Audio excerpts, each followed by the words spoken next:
गांव की गलियां शांत थी। पुराना पीपल का पेड़ हर आहट पर जैसे किसी के लौटने की उम्मीद करता हो। उसी पेड़ के पास एक टूटा फूटा सा घर था, जहां रमेश बाबू अकेले रहते थे। उन्हें गांव वाले सम्मान से गुरुजी कहते थे।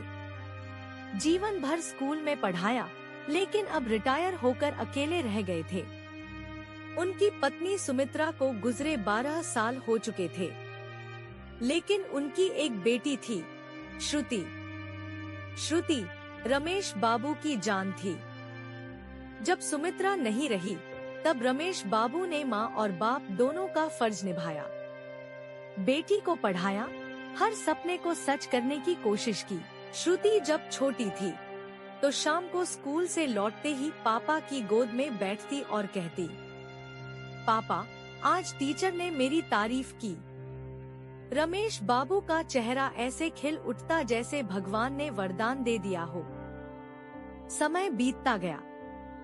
श्रुति बड़ी हुई, पढ़ाई में होशियार थी। शहर की बड़ी यूनिवर्सिटी में दाखिला मिला और वहीं नौकरी भी। एक दिन उसकी शादी भी तय हो गई, उसी शहर में। शादी के दिन विदाई पर रमेश बाबू ने हंसते हुए कहा था, बिटिया, तू जा रही है, पर तेरा कमरा, तेरे पापा और तेरा बचपन यहीं तेरा इंतजार करेंगे। श्रुति की आंखें नम थी, पर मन में शहर का नया जीवन उसे बुला रहा था। शुरुआत में सब कुछ ठीक चला। हफ्ते में एक बार फोन आता, पापा को सुनकर अच्छा लगता। पापा, मैंने नया पर्दा लगाया है घर में। पापा, रोहन, पति बहुत अच्छे हैं। पापा, ऑफिस में प्रमोशन हुआ। लेकिन फिर धीरे धीरे सब बदलने लगा। फोन महीने में एक बार आने लगा, फिर त्योहारों पर, और फिर लगभग बंद हो गया।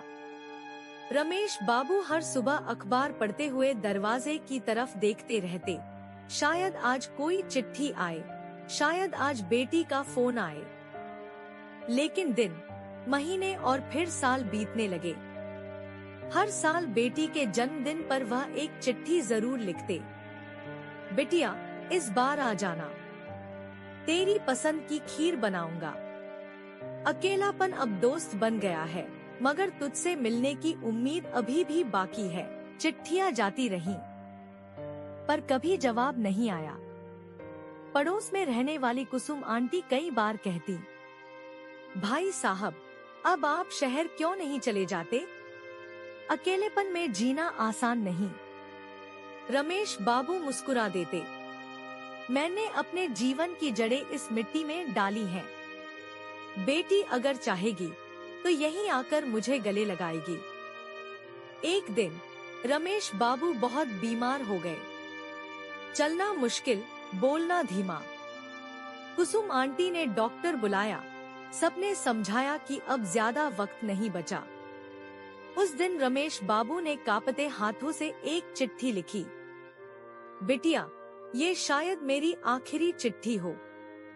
अब आंखें कमजोर हैं, सांसें भी थक गई हैं। तू नहीं आई, कोई शिकायत नहीं, शायद तू बहुत व्यस्त रही होगी। लेकिन जानती है, तुझे देखने की चाह आज भी उतनी ही जिंदा है। अगर ये चिट्ठी तुझ तक पहुँचे, तो बस एक बार आ जाना। तेरे पापा हमेशा तुझसे बहुत प्यार करते रहेंगे। चिट्ठी पोस्ट हो गई और 3 दिन बाद गांव में एक खबर आई, गुरुजी नहीं रहे। श्रुति तक चिट्ठी पहुंची, पापा के गुजरने के बाद। उसने कांपते हाथों से चिट्ठी खोली, पढ़ा और वहीं बैठकर फूट फूट कर रो पड़ी। वो दौड़ती हुई गांव पहुंची। घर के आंगन में सन्नाटा पसरा था। वो अपने पुराने कमरे में गई, जहां अब भी उसकी किताबें, बचपन की फोटो और एक अलमारी में बंद कई चिट्ठियां रखी थीं, जिनमें हर साल पिता ने उसे लिखा था। हर चिट्ठी में सिर्फ इंतजार था। श्रुति ने पापा की तस्वीर को गले लगाया और कहा, पापा, माफ कर दो, मैं लौट तो आई हूँ, पर अब आप नहीं हो। उसने चिट्ठियों को एक संदूक में रखा और वादा किया, अब कोई रिश्ता अधूरा नहीं रहने दूंगी। कहानी यहीं खत्म होती है, पर सोचिए, क्या हमारे आसपास ऐसे रिश्ते हैं जिनसे हम दूर होते जा रहे हैं? क्या हमने कभी किसी अपने की आखिरी चिट्ठी पढ़ने का इंतजार किया है? अगर हाँ, तो आज ही किसी को फोन कर लें। हो सकता है उन्हें भी हमारे एक शब्द की जरूरत हो।